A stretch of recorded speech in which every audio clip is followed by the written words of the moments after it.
Hello, everybody. My name is Colin, and today I'm bringing you another movie review. This time for the new Joker.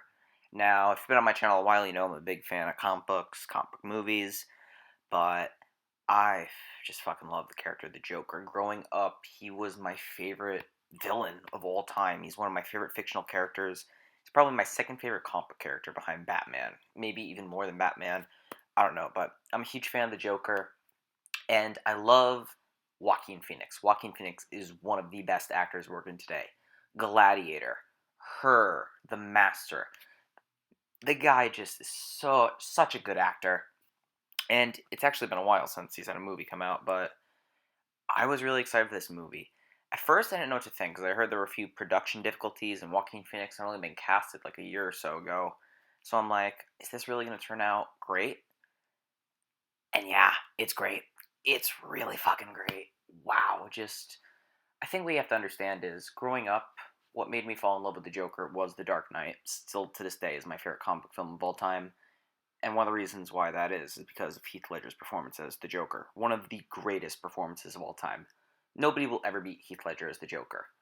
But Joaquin Phoenix is easily the second best. I mean, he invokes empathy almost, which it's like because the Joker, he's like an insane lunatic that wants to cause chaos and corruption.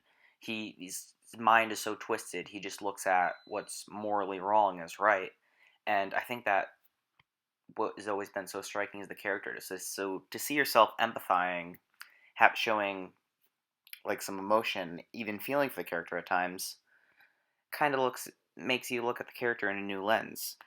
And Todd Phillips, like, he really knew what he was trying to do with the character arc here because there's never been like a clear origin of the Joker. I think that's why I love the character. He's always been so mysterious. Usually it's like he puts on clown makeup or he falls into a vat, like he doesn't have any powers.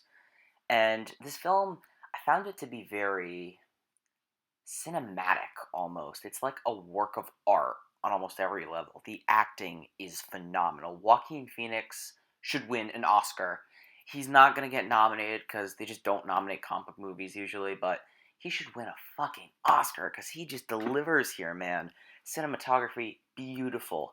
The direction, just great, great effects. There's not a lot of action, so it's not really a movie for kids, and it deals with a lot of violent themes even on your place in society, because he really is like an incel character. Have you ever seen Nightcrawler or Taxi Driver?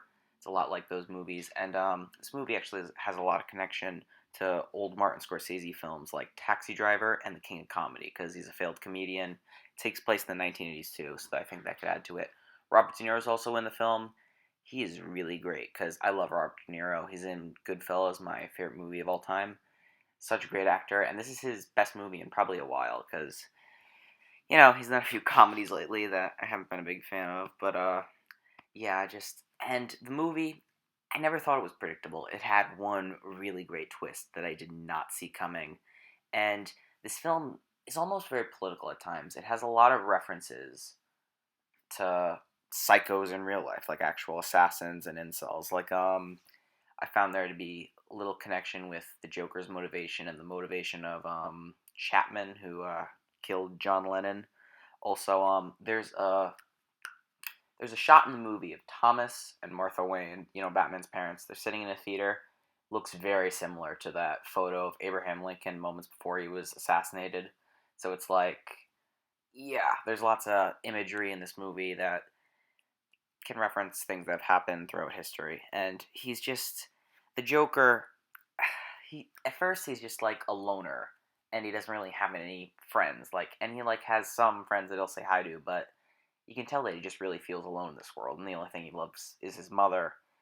And obviously, if you know what happens during the movie, I'm not going to spoil anything, but yeah, he just goes down a really dark road, and they do build up to him having his descent into madness, and I think they really do earn that in this movie because it makes you look at the character in a whole new way.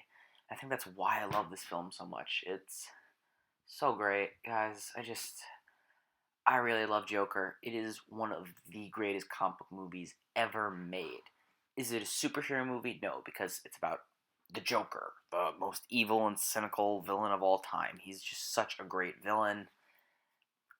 Oh my god, this is Such a great movie, guys. It's one of my favorite movies of 2019. It's definitely one of the greatest comic movies ever made. And damn it, on a scale of 0 to 4 stars, I'm going to give it a 4 to 4 stars. Was it flawed? Yeah, maybe it had some little nitpicks, and the runtime, I could see it dragging for some people, but it didn't for me. Because I was just. Guys, I love this movie so much. It's easily going to make like my top 5 or top 10 of the year. Such a great movie, guys. Go see The Joker. You will not be disappointed.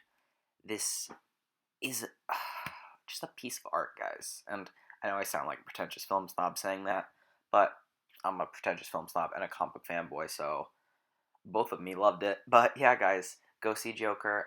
Please make sure to give this video a thumbs up, and as always, subscribe for more movie-related content, including movie reviews and stuff like that. Thank you all for watching, and I will hasta la vista.